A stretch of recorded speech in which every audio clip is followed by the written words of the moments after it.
সোনামানিকেরা লক্ষ্য করে দেখা যায় অনেকে স্ত্রীকে মা বলে থাকে।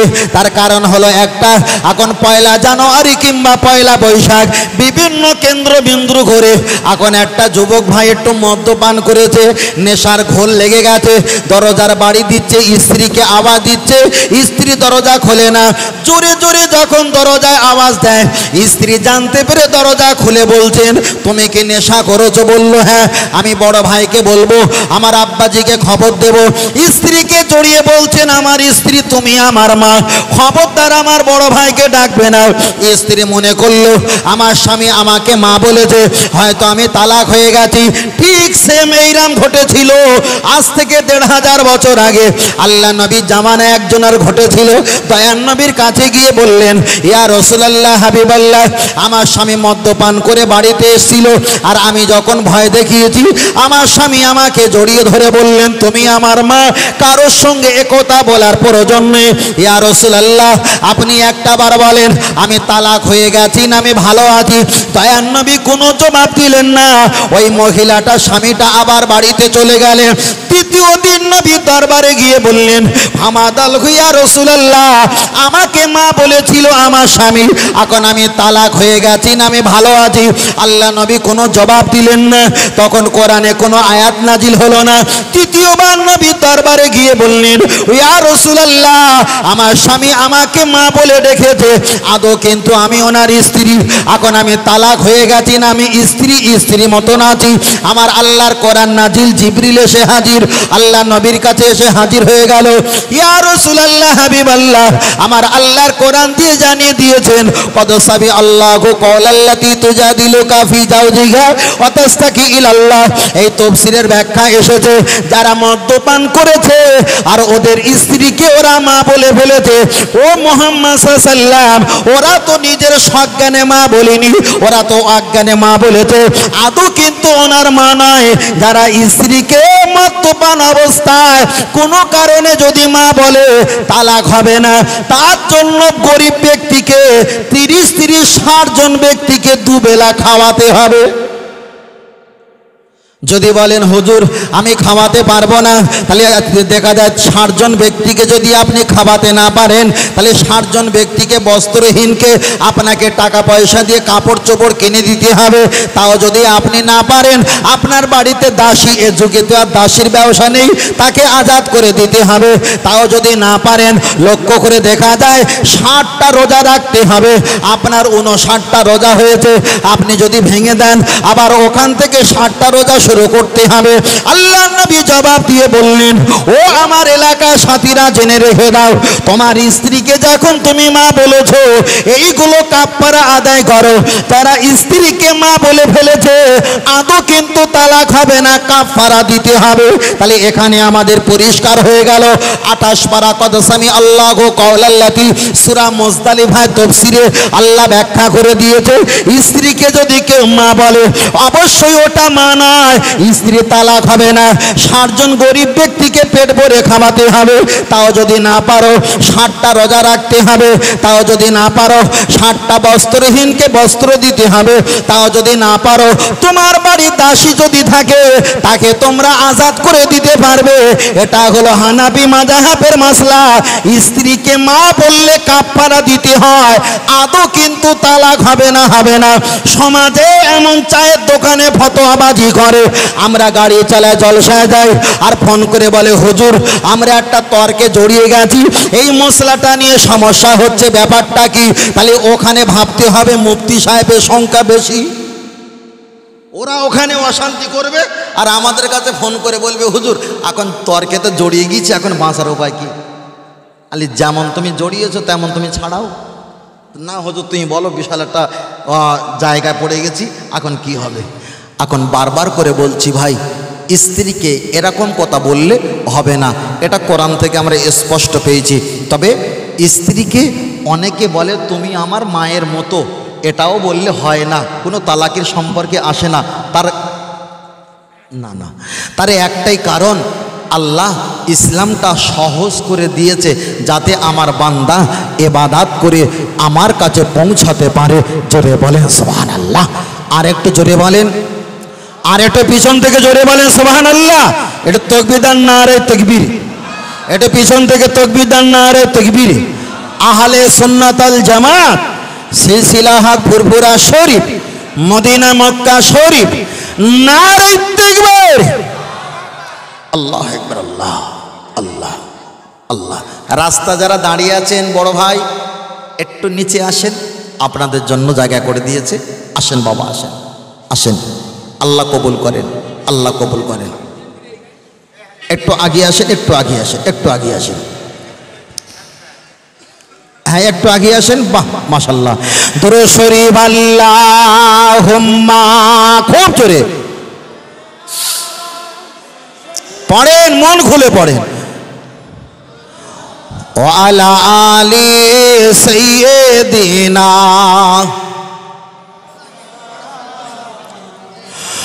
ও গো আমার প্রিয় নবী তোমার প্রেমে পাগল আমি। হায় জন্ম আমার ইন্ডিয়াতে, রেখেছ আমায় পাগল করে।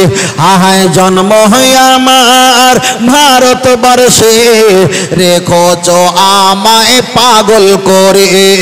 রসুল তোমায় ভালোবাসি, মন হৃদয় উজাড় করে। বুকের মাঝে জ্বালায় আমার, দূর হবে তোমার দিদারে, দূর হবে তোমার দিদারে। ও নবী সুখে তুমি, দুঃখে তুমি, মুখে তুমি, বুকে তুমি। হায় মায়া যদি লাগে তোমায়, মায়া যদি লাগে তোমায়, দিদার দিও স্বপ্ন যোগে। রসুল তোমায় ভালোবাসি, মন হৃদয় উজাড় করে। বুকের মাঝে জ্বালায় আমার, দূর হবে তোমার দিদারে, দূর হবে তোমার দিদারে। জোরে জোরে আল্লাহুম্মা।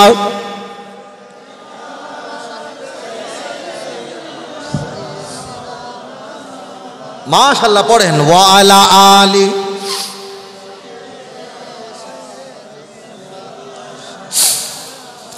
সাল্লাল্লাহু আলাইহি ওয়া। নবী বলেছেন যারা আব্বা মাকে পেয়েছেন খেদমত করতে পারলেন না, খসিরুন, তারা ধ্বংস হোক।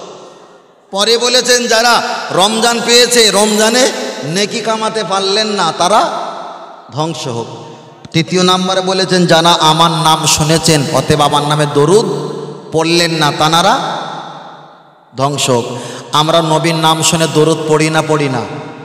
আমরা যতটা দরুদ পড়ি, আমরা যতটা সালাম পড়ি, পৃথিবীর অন্য কোনো দলমত এতটা দরুদ সালাম নবীর পক্ষে পড়ে না। আজকের কবরবাসী সম্পর্কে সবরেশানি আমরা এখানে বসেছি, আমরা কুল খতম করি। তো কুল খতম, কুল খতম মানে আমার ভাষা বুঝতে পারছো দাদু ভাই? কুল খতম মানে ওই যে ছোলা পড়ানো হয়, তারপরে তসবি তেলাওয়াত করা হয়। তসবিটা তুলে দিয়েছি এই কারণে, ওই পাশের পাড়ায় মেয়ে বিয়ে দিয়েছে আর চাচা এসছে কলমাখানিতে, ওই তসবি হাতে করে নিয়ে মেয়ের বাড়ি চলে গেছে। সেখানে এত গল্প ধুনেছে, সবার হয়েছে 5,000। চাচা বলছে সে আমার একটু হিসেব গুলিয়ে গেছে, তা তুমি ওইটা 3,000 করে রাখো। এই কেলেঙ্কারিতে এদের অত্যাচারে বলি যে ছোলা থাকবে এতটা, পারিস এখানে বসে গোনো আর এখানে তকবির দেওয়া হবে। কথা বুঝতে পারেন না? যাতে ফাঁকিটা, এটা আমরা সিদ্ধান্ত করেছি। আর এতেও যদি সমস্যা হয় আবার একটা সিদ্ধান্ত আলাদা হবে। কথা বুঝতে পেরেছেন? তাহলে আমরা মৃত ব্যক্তির নামে কুল খতম সবরেশানি করি, এটা ভালো না খারাপ? কিছু কিছু হুজুরা ফতোয়া দিচ্ছে কলমাখানি করা কোনো হাদিস কোরআনে নেই। সব ভেজালে কারবার, ভেজালে কারবার। কুল খতম মৃত ব্যক্তির জন্য খাওয়ান দাওয়ানো, মৃত ব্যক্তির জন্য তোয়ামো কিছু খাদ্য দেওয়া, মৃত ব্যক্তির জন্য কল্যাণে ফকির মিসকিন খাবান, এটা ভালো না খারাপ? ভালো। কিন্তু এখন ফতোয়া জারি করছে না এগুলো নবীর জামানা ছিল না, এগুলো কোনো সাহাবা করেনি। কথা বুঝতে পেরেছেন?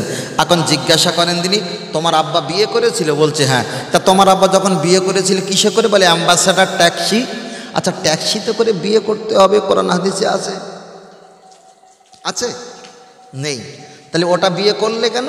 তা বলছে না ওটা করেছি যাতে আমার আব্বা কিংবা আমাদের বিয়ের একটা আনন্দ। তাহলে এমন কিছু কাজ আছে যেগুলো কোরআন হাদিসে নেই, এগুলো করলে কোনো সমস্যা থাকে না, কিন্তু আমরা মৃত ব্যক্তির জন্য কলমাখানি করি, এটা কোরআন হাদিসে প্রমাণ আছে। আছে? আচ্ছা আচ্ছা, আল্লাহ আল্লাহ। যাক, আমার দিকে তাকান বাবু, আমার মায়েরা আওয়াজ শুনতে পাচ্ছে, মায়েরা আওয়াজ শুনতে পাচ্ছে তো? বাস বাস আল্লাহ। চলেন, দুঃখ প্রকাশ করে কোনো লাভ হবে না। আল্লাহ যে রাস্তা নিয়ে যায় সবর করতে হবে, তবে সেটা আমাদের চোখে ধরা না পড়লে কিন্তু আল্লাহর খাতায় অনেক আকারে বড়। ঠিক না বেটি? চলে আগে যাই। আমরা মৃত ব্যক্তির জন্য আমরা সবরেসানি করে থাকি, মৃত ব্যক্তির জন্য আমরা কুলকতম করে থাকি। অনেকে বলছে মৃত ব্যক্তির জন্য কুলকতম সবরেসানি করা কোনো হাদিসে নাই। আল্লাহ নবী সাহাবা ছিলেন আবু বকর, ওমর, উসমান, আলী, তালহা, জুবাইর, আব্দুর রহমান বিন আওসাদ বিন আবু ওয়াক্কাস, আবু উবাদা বিন যায়েদ, আবু উবাদা বিন জাররাহ, অনেক সাহাবা ছিলেন। কিন্তু দয়ার নবী দুনিয়া থেকে পর্দা নেবার পর আবু বকর রাদিয়াল্লাহু তাআলা আনহু, প্রথম খলিফা আবু বকর হুজুর মসজিদে নববীতে ইমামত জায়গা দাঁড়িয়ে গিয়েছিলেন। একটা বুড়িমা এসে আওয়াজ দিয়ে বললেন এখানে কি আবু বকর আছে? কোনো আওয়াজ পাওয়া যায় না। এখানে কি আম্মাজান আসমার আব্বাজি আছে? মানে আবু বকর হুজুরের বড় মেয়ের নাম ধরে বলছে, কোনো আওয়াজ পাওয়া যায় না। এখানে কি আয়েশা সিদ্দিকার আব্বাজি আছে? কোনো আওয়াজ পাওয়া যায় না। ও নবী সাহাবারা বলো এখানে কি প্রথম খলিফা আবু বকর আছে? আওয়াজটা আবু বকর হুজুরের কানে চলে যায়। আবু বকর হুজুর আমার মসজিদে নববীর বারান্দায় এসে জিজ্ঞাসা করলেন ও বুড়িমা কি ব্যাপার একটা বার বলো, কাইফা হালকা, তোমার কি খবর? বুড়িমা কাঁদতে কাঁদতে বললেন তুমি না মুহাম্মদ সাল্লাল্লাহু আলাইহি ওয়াসাল্লামের প্রথম খলিফা? উনি বললেন অবশ্যই আমি প্রথম খলিফা। ওরে আবু বকর, আমি বুড়িমা, আমার আব্বা ইন্তেকাল হয়ে গেছে, আমার আম্মা জান ইন্তেকাল হয়ে গেছে, আমার দাদা দাদি নানা নানি অনেক আগে বিদায় নিয়ে চলে গেছে, আমার পরিবার সদস্যরা বেঁচে আর কেউ নাই, অনেকে অকালে কিংবা কোনো কারণে ইন্তেকাল হয়ে গেছে, আমি বুড়িমা হায়াতে বেঁচে আছি। এই দেখো আমার মাথায় একটা ঝুড়ি আছে, এই ঝুড়ির ভিতরে কিছু কাঁচা আর পাকা খাজুর আছে। আবু বকর, তুমি মসজিদে নববীতে এইগুলো নিয়ে একটা বার চলে যাও, আর আমার আব্বা আম্মা দাদা দাদি আমাদের মুরব্বীরা বিদায় নিয়ে চলে গেছে, তাদের জন্য একটু সবরেসানি করে দিয়ে, তাদের জন্য একটু বকশে দিয়ে, আর যারা হাত তুলে আমার আব্বা আমার মুরব্বীর জন্য দোয়া করবে তাদেরকে মেহমানদারির জন্য এই একটা দুটা কাঁচা পাকা খাজুর তাদেরকে বকশিশ করে দেবে। আমরা মৃত ব্যক্তির জন্য সবরেসানি করি, আমরা মৃত ব্যক্তির জন্য কুল খতম করি। ব্যাখ্যাটাকে সহজে আমি আপনাকে বোঝাই। আবু বকর হুজুর আমার ওই বুড়িমার মাথার উপর দিয়ে ওই বোঝা ঝড়িটা তিনি নামিয়ে নিলেন। আবু আইয়ুব আনসারী হুজুরের বাড়িতে চলে গেলেন, সমস্ত সাহাবারা বসে আছেন। আবু বকর হুজুর ইয়া রাফি ইয়া দাইহি হাত তোলার পূর্বে নবীর নামে কিছু দরুদ সালাম পাঠ করলেন, আল্লাহর কোরআনের কিছু আয়াত পাঠ করলেন। ইয়া রাফি ইয়া দাইহি হাতটা তুলে তিনি দোয়া করা শুরু করলেন। আল্লাহ যে বুড়িমা সবরেসানির জন্য ওনার মুরব্বির জন্য খাজুর দিয়েছে, কাঁচা পাকা খাজুর, আল্লাহ আজকের সবরেসানি দোয়া চায় মুরব্বিদের দরবারে পৌঁছে দাও। ওনার মুরব্বি যারা নীরব নগরে চলে গেছে, আল্লাহ এই তেলাওয়াত আর এই খাওয়ান দাওয়ানের সওয়াবটা তানার রূহ পাকে পৌঁছে দাও। আবু বকর হুজুর এমন করে দোয়া করলেন, প্রতিটা সাহাবাদের একটা দুটা করে কাঁচা পাকা খাজুর গুলো বন্টন করে দেয়। এবার চলেন আমাদের সবরেসানি। তাহলে নবী পাকের সাহাবা আবু বকর হুজুরের কাছে একটা মহিলা চলে এসেছেন, ও বাবা আবু বকর, আমার আব্বা আম্মা ইন্তেকাল হয়ে গেছে, তাদের সবরেসানির জন্য আমার কিছুই নেই, আমি অসহায়, তবে কাঁচা আর পাকা খাজুর আমি মিলিয়ে নিয়ে এসেছি, এইগুলো আমার আব্বা মায়ের জন্য একটু সবরেসানি করে দাও। বুড়িমা যদি এই জামানা বেঁচে থাকতে আমাদের মতো যদি আল্লাহ অর্থনৈতিক টাকা পয়সা দিতেন, ওই পচা কাঁচা পাকা খাজুর না দিয়ে ডাল ভাত কিংবা গোস্ত ভাত করে ওই জামানার নবী সাহাবাদেরকে খাওয়াতেন, ঠিক না বেটি? তাহলে নবী সাহাবারা বুড়িমার খাজুরটা তাবারক হিসাবে খেয়ে তার মুরব্বির কল্যাণের জন্য মাগফিরাতে দোয়া করল। আমাদের সমাজের ইমাম আলেম হুজুররা এরাও মানুষকে মেহমানদারি করে গোস্ত ভাত ডাল ভাত তাদেরকে খাবিয়ে আর তাদেরকে মিলিত এক জায়গায় করে হাত তুলে যারা খাবিয়েছে তার মুরব্বির জন্য দোয়া চাওয়া হয়। তাহলে নবী সাহাবারা যে কাজ করেছেন আমরা সে কাজ করে থাকি। রসুল বলছে তারাই হলো আহলে সুন্নাত আল জামাত। তামাম পৃথিবীতে অনেক দল আছে, আমি ঘুরে ঘুরে দেখলাম আল্লাহর ইবাদত, নবীর মোহাব্বত, কোরআন তেলাওয়াত, মা বাপের খেদমত, মাজার জিয়ারত, তবে একটাই দল জান্নাত, ওই দলটার নাম হলো আহলে সুন্নাত আল জামাত। আর একটু জোরে হবে না? মৃত ব্যক্তির জন্য বুড়িমার কাছে দুম্বা ছিল না, উট ছিল না, অসহায় ব্যক্তি, তাই কাঁচা পাকা খাজুর রসুলের সাহাবার কাছে দিয়ে বলছে তোমার সাহাবাদের নিয়ে দোয়া করো আমার মা মুরব্বির জন্য, আর যারা হাত তুলবে তাদেরকে খালি মুখে না পাঠিয়ে আমার এই কাঁচা পাকা খাজুরগুলো তাদের হাতে বকশিস করে দিও। বলো সুবহানাল্লাহ। বুড়িমার যদি এই জামানায় বেঁচে থাকতেন ওই কাঁচা পাকা খাজুর না দিয়ে একটু গোস্ত ভাত ডাল ভাত দেওয়ার ক্ষমতা থাকলে দিতেন না? দিতেন না? তাহলে আমরা দেই, তানারা দিয়েছেন, আমরা দেই, কিন্তু দুজনার দোবার ব্যবধানটা আলাদা কিন্তু মিল এক, ঠিক না বেটি? ব্যবধান আলাদা কিন্তু মিলটা এক। একজন ফোনপে টাকা দিয়েছে, একজনকে সাহায্য করেছে, আর একজন কিছু অর্থ ছিল ডাইরেক্ট তাকে রিয়াকশান করেছে। দুজনার দেওয়ার পদ্ধতি আলাদা কিন্তু সাহায্যটা এক। কথা বুঝতে পেরেছি? তাহলে বুড়িমা দিয়েছিল কাঁচা পাকা খাজুর, তিনি অসহায় বলে সম্ভব অনুযায়ী দিয়েছে। আল্লাহ তাআলার চাইতে আলহামদুলিল্লাহ আমাদের অনেক সম্বল করে দিয়েছে, তাই আমরা কাঁচা পাকা খাজুর না দিয়ে আরও মেহমানকে আপ্যায়ন করে খাবিয়ে আরও উন্নতমর কিছু খাবিয়ে আমরা একটু দোয়া চাই। এটা ভালো না খারাপ? কেউ যদি বলে নবী সাহাবারা করেনি, তাহলে ভাবতে হবে ও দুনিয়াতে নবী সাহাবাদের সম্পর্কে অকিবহাল, কিছু জানে না, কিছু জানে না। কিন্তু আমরা যে মতপথের উপরে আছি আমাদের শিক্ষা দিয়েছেন ফুরফুরার পীর আবু বকর সিদ্দিক রহমাতুল্লাহ আলাইহে। জোরে বলেন সুবহানাল্লাহ। আর একটু জোরে হবে না? আর একটু জোরে হবে না? চলেন আল্লাহ।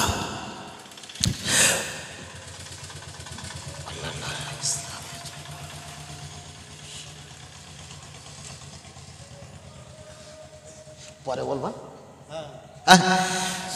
এটা থাক, পরে বলবো না। আল্লাহ আল্লাহ আল্লাহ। তাহলে সবরেসানি বিষয়টা বলি। আগে একটা পারিবারিক বলছিলাম নামাজের সম্পর্কে, এটা আমাদের পারিবারিক বলতে হবে, তাই না? বলেছিলাম। এবার আসছি সবরেসানি, যে উদ্দেশ্য হচ্ছিল। আল্লাহ চলেন আপনার কাছে বলছিলাম, আপনাদের এলাকায় কোনো ব্যক্তি ইন্তেকাল হয়ে গেলে ওই ব্যক্তিটাকে দাফন কাফন করানো হয়। দাফন কাফন করার পর আমরা মৃত ব্যক্তির কবরে খাজুরের পাতা পুঁতে দেই, ঠিক না বেঠিক? ওরা ফতোয়া দিয়েছে মৃত ব্যক্তি ইন্তেকাল হয়ে গেলে, কোনো মাইয়েত মারা গেলে, কোনো ব্যক্তি মাইয়েতকে দাফন কাফন করা হয়ে গেলে ওই ব্যক্তির কবরে খাজুরে পাতা দেওয়া, এটা কোনো হাদিসে নাই। সব নাই, আসলে ও দুনিয়াতে নাই। আল্লাহ নবী সাহাবাদের সঙ্গে নিয়ে একটা রাস্তা দিয়ে যাচ্ছিলেন, নবী আমার দেখতে পেলেন কবরে দুইজনার কবরে আযাব হয়। হাদিসটা এটা সহি, সমস্ত আলেম ওলামা জানে। আল্লাহ নবী দেখলেন দুটো কবরে আযাব হয়, একজনার কবরে আযাব হয় কি কারণে? সাহাবারা জিজ্ঞাসা করলেন, নবী আমার জবাব দিয়ে বললেন, ও আমার সাহাবায়ে কেরাম, ওই ব্যক্তির কবরে এই কারণে আযাব হয়, উনি যখন প্রস্রাব করতেন আর প্রস্রাবটা ছিটিয়ে উল্টো গায়ে লেগে যেত, ওই নাপাক থেকে পাক হবার চেষ্টা করতেন না, এই কারণে আল্লাহ তার কবরে আযাব দেয়। দ্বিতীয় ব্যক্তির কি কারণে আযাব হয়? নবী আমার বললেন, উনি একের কথা অপরের কাছে লাগালাগি করত, যাকে আমরা গীপতকারী চুগলখড়ি বলে থাকি, আল্লাহ এই কারণে আযাব দেয়। আল্লাহ নবী আইডিয়া কমে একটা হাত দিয়ে ওই সাজার একটা গাছ দেখতে পেল, ওই জায়গায় গাছের ডালটা ছেড়ে দিয়ে নবী আমার একটা বার পুঁতে দিলেন। সাহাবারা জিজ্ঞাসা করলেন, মা হাযা ইয়া রাসূলুল্লাহ, রাসূলুল্লাহ ওটা কি? দয়ার নবী বললেন এটা হলো খাজুর গাছের ডাল। মা যা আগনাক তুই ইয়া রাসূলুল্লাহ, আপনি খাজুর গাছের ডাল পুঁতে দিলেন, আর একটু আগে বলছিলে কবরে আযাব হচ্ছিল, কিন্তু আপনি খাজুর গাছের ডাল কেন পুঁতে দিলেন? দয়ার নবী জবাব দিয়ে বললেন, ও আমার সাহাবায়ে কেরাম, তোমরা কি জানো? ইন্নাল আরাফুল হাজারা ওয়া শাজারা ইউসাল্লুনা আলাইয়া আও কামা ক্বালা আলাইহিস সালাম, আমি মুহাম্মদ সাল্লাল্লাহু আলাইহি ওয়াসাল্লাম যে রাস্তা দিয়ে হেঁটে যায়, ওয়াল হাজারা ওয়া শাজারা, ওই সব গাছগুলো, ওই সব পাথরগুলো, ইউসাল্লুনা আলাইয়া, তারা আমাকে দেখে দেখে সালাম আর জিকির করে থাকে। আর একটু জোরে বলে সুবহানাল্লাহ। ও সাহাবায়ে কেরাম, এই দুইজনের কবরে আযাব হয়, তাহলে যে গাছগুলো আমি নবী আমার জিকির করে, আমার আল্লাহ নামে জিকির করে, ওই গাছের ডাল কাঁচা তৃণলতা আমি একটাবার এদের মাঝখানে পুঁতে দিলাম। এই জিকির করার ডাল যতক্ষণ জিকির করবে, আমার আল্লাহ পুরো কবরে আযাবটা মাফ না করে দিলে, আমার জিকির করার কারণে ওই কবরবাসীর কবরে আযাবটা অনেক হালকা হয়ে যাবে। ও আমার বাপজিরা, তাহলে আমাদের কোনো এলাকায় কোনো মাইয়ের যদি মারা যায়, কোনো ব্যক্তি ইন্তেকাল হয়ে গেলে, আমাদের এলাকার ইমাম হাফেজ হুজুর হাজী সাহেবরা, আলেম ওলামারা, নামাজি মুসল্লিরা খাজুরের ডাল পুঁতে দেয়। কেউ যদি বলে এটা হাদিসে নেই, ওদের হাদিসে নাও থাকতে পারে। আল্লাহ নবী হাদিস শরীফে বললেন, আনা বুইস্তু মুআল্লিমান, আমি হলাম তোমাদের শিক্ষক। তাহলে আমাদের শিক্ষক দয়ার নবী তিনি করেছেন, আমরাও করি, এটাই হলো প্রমাণ।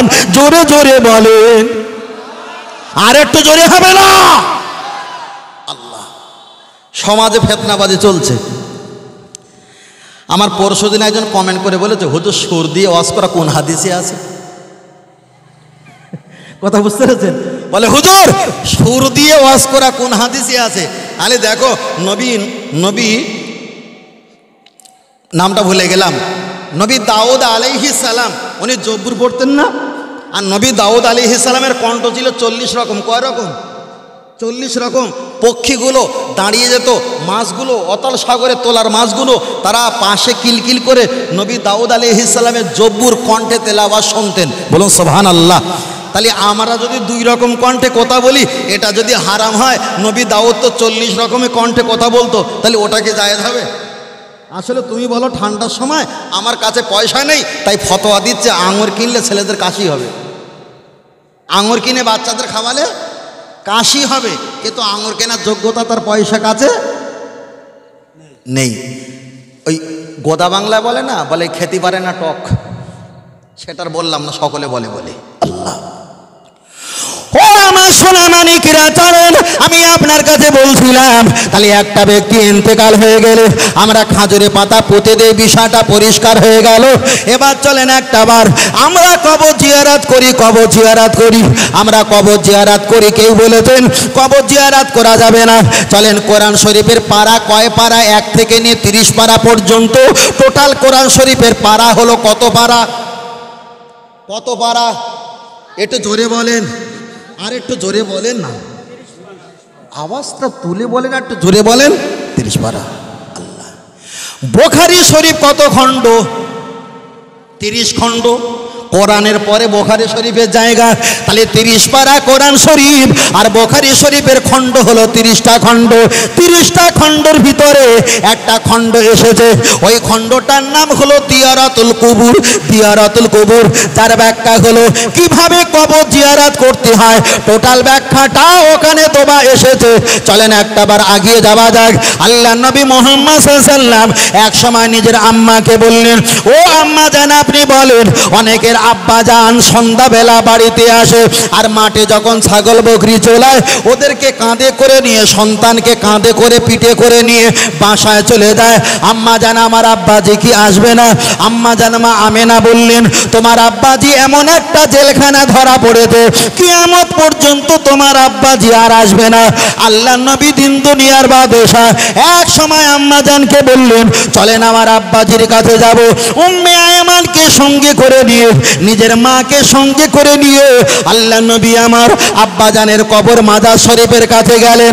আমি আপনাকে বোঝাতে চেয়েছি আব্বা মায়ের কবরের কাছে গিয়ে কান্নাকাটি করা আর দোয়া করা, এটা যদি হাদিস শরীফে না থাকে, দয়ার নবী নিজের আব্বাজির মাজার কবরের কাছে গেছে আর আব্বাজির কবরের কাছে গিয়ে আব্বা আব্বা বলে সন্তান হিসাবে কান্নাকাটি করেছিলেন। ফুরফুরা শরীফে দাদা পীর রহমাতুল্লাহ আলাইহি উনি আমাদের শিক্ষা দিয়েছেন, ইয়া রাবি ইয়া দাইহি, ও আল্লাহর বান্দা তোমার আব্বা আম্মা দাদা দাদি নানা নানি যারা নীরবনগর কবরবাসী হয়ে গেছে তাদের কবরের কাছে গিয়ে তুমি একটা বার দোয়া চাইবে, হুজুর আমি কোরআন পড়তে পারি না, পণ্যওয়ালা ব্যক্তিদের পড়িয়ে নাও, হুজুর আমার পারিশ্রমিক দেওয়ার মতো ক্ষমতা নাই, তুমি একটা বার হাত তোলো আর বারবার বলো আল্লাহ এটা আমার আব্বাজি, এটা আমার আম্মাজি, তোমার চোখ থেকে যদি এক ফোঁটা পানি জারি হয়ে যায়, দয়ার নবী আমার হাদিস শরীফে বললেন লা ইয়ালিজুন নারা বাকা মিন খাশিয়াতিল্লাহ,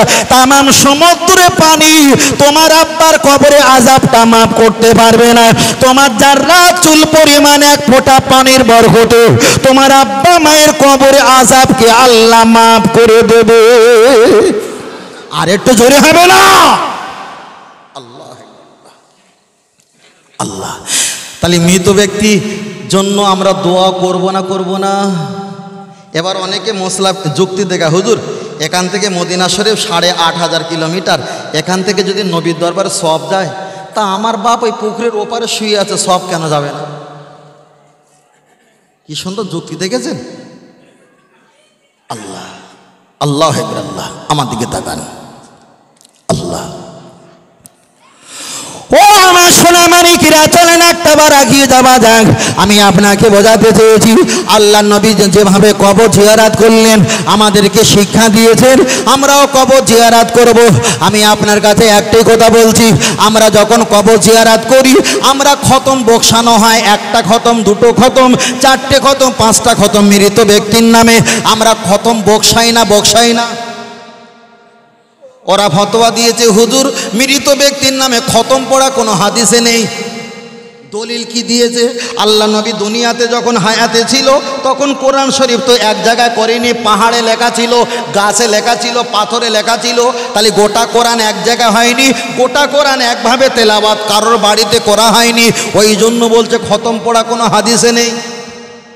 কিন্তু দয়ার নবীর কাছে জিবরিল আমিন আলাইহিস সালাম এসে বললেন ইন্নাল্লাহা ইয়াকরাউকা সালামা, ও আল্লাহ নবী আমার আল্লাহ আপনাকে সালাম দিয়েছেন। নবী জিজ্ঞাসা করলেন কি খবর তুমি বলো। জিবরিল বললেন ইয়া রাসূলুল্লাহ, আল্লাহ যে গোটা কোরআন নাজিল করেছে আপনি গোটা কোরআন মুখস্থ করেছেন। বললেন জি। আপনি একটাবার কোরআনটা গোটা কোরআন বলেন, সূরা ফাতিহা থেকে নিয়ে সূরা নাস পর্যন্ত তেলাওয়াত করেন। যদি কিন্তু ভুল হয়ে যায় আমি জিবরিল আবার ধরিয়ে দেবো যাতে ভুল না হয়। আমার এটা আল্লাহর হুকুম, আল্লাহর হুকুম।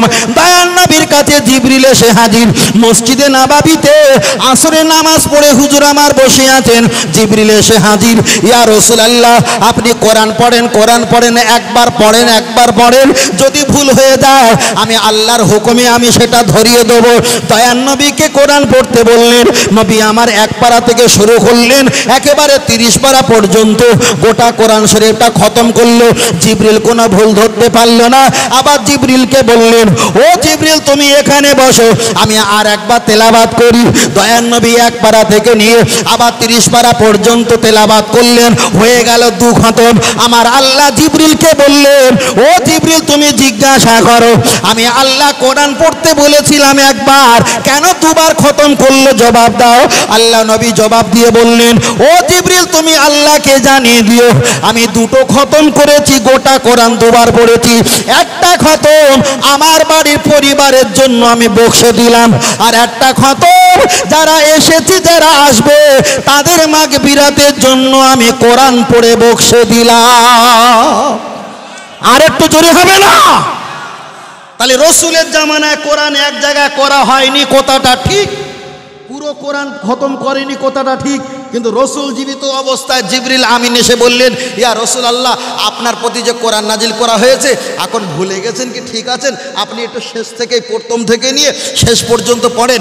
দয়ার নবী পড়েছেন একবার, দয়ার নবী পড়েছেন দ্বিতীয়বার, দুইবার। আল্লাহ জিজ্ঞেস করলেন দুবার কেন হলো? আল্লাহ, আমার পরিবার যারা ইন্তেকাল হবে এই কোরআনে বক্সে দিলাম তারা যেন নাজাত পায়, আর উম্মাতে মোহাম্মদ যারা প্রজন্মিত যত আমার উম্মাত আসবে আর একটা খতম তাদের জন্য দিলাম, তারা যেন কোরআনের বরকতে নাজাত পায়। বলো সুবহানাল্লাহ। তাই ফুরফুরা শরীফে দাদাবি রহমাতুল্লাহ আলাইহি ওই হাদিসটা কিয়াস করে আমাদের শিক্ষা দিয়েছে, তোমরা কোরআন পড়ে তাদের জন্য বক্সে দেবে, আল্লাহ চাইলে কোরআনের বরকতে তাদের কবরে আযাবকে মাফ করে দেবেন। জোরে বলেন, আর একটু জোরে হবে না? এটা তাকবীর, নারে তাকবীর। আর একটু সকলে বলেন নারে তাকবীর।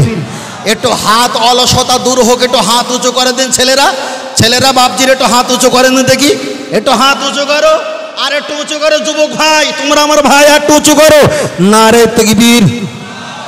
তাকবীর হয়নি, নারে তাকবীর, নারে তাকবীর।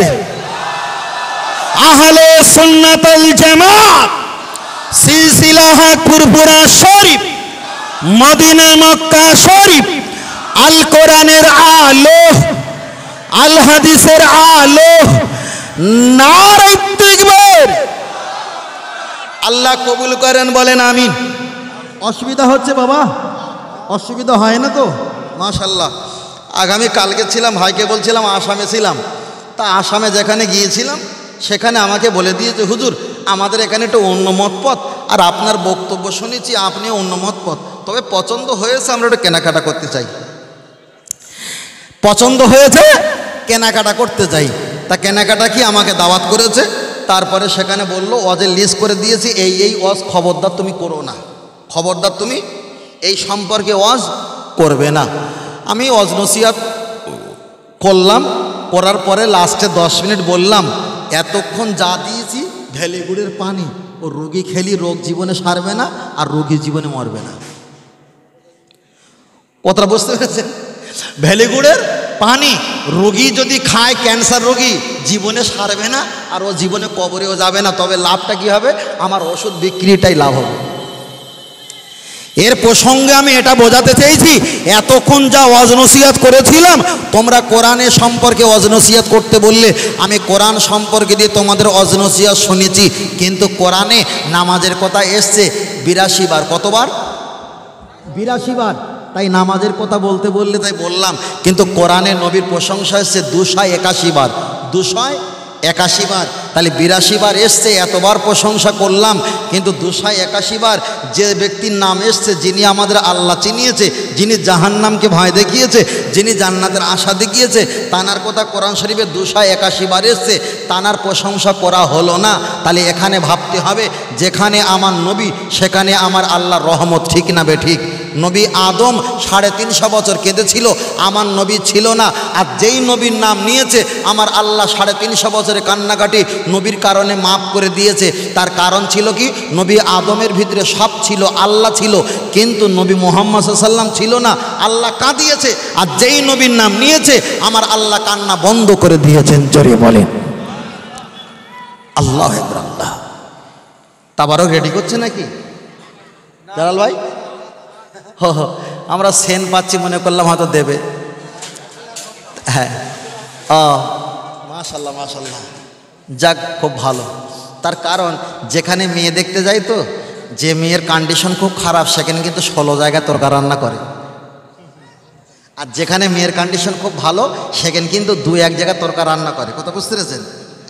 তা এখানে কন্ডিশন খুব একটা ভালো, কেন এরা আগে থাকতে বিরিয়ানি দেখাচ্ছে, মানে কি আগে থাকতে বিরিয়ানি দেখাচ্ছে। আলহামদুলিল্লাহ, এটা জায়গা রাখার একটা সিস্টেম জায়গা রেখেছেন আল্লাহ।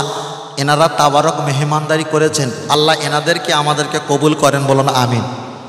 আবার একজন ইদানিংকার ফতোয়া দিয়েছে, তাবারক খাওয়া মানে হিন্দুদের ঠাকুরের প্রসাদ খাওয়া সমতুল্য। বলে নাউজুবিল্লাহ। চাষা আর একটু জোরে বলে নাউজুবিল্লাহ। একটা দলিল দেই। নবী আদম আলাইহিস সালামের ছেলের নাম ছিল নবী শীষ আলাইহিস সালাম, তিনি কিন্তু নবী শীষ আলাইহিস সালাম। নবী শীষ আলাইহিস সালাম আমার নবীর প্রশংসা করছিল। আমার নবী কিন্তু দুনিয়ার জমিনে তখন আসেনি। আমার আল্লাহ খুশি হয়ে ওয়াসামা আসমান থেকে জান্নাত থেকে খমসা, কেউ বলেছেন ৩০, ৫টা, কেউ বলেছেন ৬টা আল্লাহ প্রাণী দিয়েছে। প্রাণীটার নাম কিন্তু উল্লেখ করেনি, ওই জন্য নামটা আমি বলতে পারছি না। আল্লাহ 4টে 5টা কিংবা 6টা প্রাণী দিয়েছে। নবী শীষ আলাইহিস সালাম ধরেছেন, আর জিবরিলও ধরেছেন। নবী শীষ জবাই করলেন, হালাল করলেন। এখন 6খানার ভিতরে সব জবাই হয়ে গেছে, 4টে আছে, 2টো নাজারুসে গাইব, মানে 2টো চোখ থেকে অদৃশ্য। আল্লাহকে বলেন আল্লাহ দিলেন 6টা, কিন্তু পেয়েছি 4টা, আর 2টো জবাই করলাম, সেগুলো গেল কোথায়? আল্লাহ বলছেন নবী শীষ আলাইহিস সালাম, আমার হাবিব দুনিয়াতে আসেনি, তুমি আমার হাবিবের এত প্রশংসা উম্মাতের সামনে পেশ করছিলে, আমি আল্লাহ খুশি হয়ে জান্নাত থেকে 6টা আমি প্রাণী দিলাম, আর এই প্রাণী তোমার হাতে জবাই করলাম তাবারক হিসাবে। তোমার 4টে তুমি খাও, তোমার উম্মাতকে খাওয়াও, আর 2টো আমি জমা রেখেছি আমার হাবিবের মিলাদের তাবারক, যারা জান্নাতে আসবে আমার দিদার পাবে। আর এই তাবারকটা আমি আল্লাহ আমার হাবিবের মহব্বতে তাদেরকে আমি মেহমানদারি করবো, বলুন সুবহানাল্লাহ। কেউ যদি বলে নবী দিবসে তাবারক খাওয়া, এটা ঠাকুরের প্রসাদ খাওয়া, এখন তার ছিঁড়ে গেছে না আছে? কথা বলছে ছিঁড়ে গেছে না আছে? ছেড়ে গেছে না? সব জায়গায় হিংসা করতে নেই, হিংসা সব জায়গায় করতে নেই। স্ত্রীর সঙ্গে হিংসা করবে, পোটের কাছে আম গাছ পুঁতেছো, পানি দেবে, তবে পানিটা গরম, পানি দিয়ে দেবে, পানিটা গরম, ধরতে পারবে না। আল্লাহ